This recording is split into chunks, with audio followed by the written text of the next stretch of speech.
ఇప్పుడు ఇంతకీ అమ్మవారికి 3 రకాల బీజాలు చెప్పాం. జగన్మాతని ప్రార్థించడానికి ఏం బీజాలు? ఐం అంటే వాగ్భవకూటము, వాక్కుని ప్రసాదించే అద్భుతమైన బీజం. క్లీం కామరాజ బీజము, నువ్వు ఏది కోరుకుంటే సంకల్పిస్తే ఆ సంకల్పాన్ని తీర్చగలిగే శక్తి. హ్రీం అనేటటువంటిది శారీరక మానసికమైన పనులు చేయడానికి తగిన శక్త్యం. ఈ 3 ఆ బీజాల్లో ఉన్నాయి. వీటిని ఎలా జపించాలి అమ్మవారి సన్నిధానంలో అంటే తెల్లవారుజాము లేవాలి.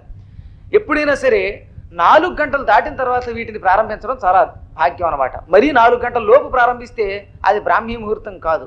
ఇంకా కొంతమంది అసురులు ఉంటారు. నందుడు అనేవాడు అమ్మవారి గురించి జపం చేయడానికి వెళ్ళాడు. కృష్ణుడి తండ్రి యశోదా భర్త. ఆయన వెళ్ళి 3 గంటల సమయానికి యమునా నదిలో మునిగాడు. వెంటనే వరుణుడి భట్టుడు వాడి కాళ్ళు పట్టుకుని ఈడ్చుకుపోయాడు. అప్పుడు కృష్ణుడు ఏమైపోయాడు తండ్రి అని గ్రహించి వరుణ లోకానికి వెళ్ళాడు.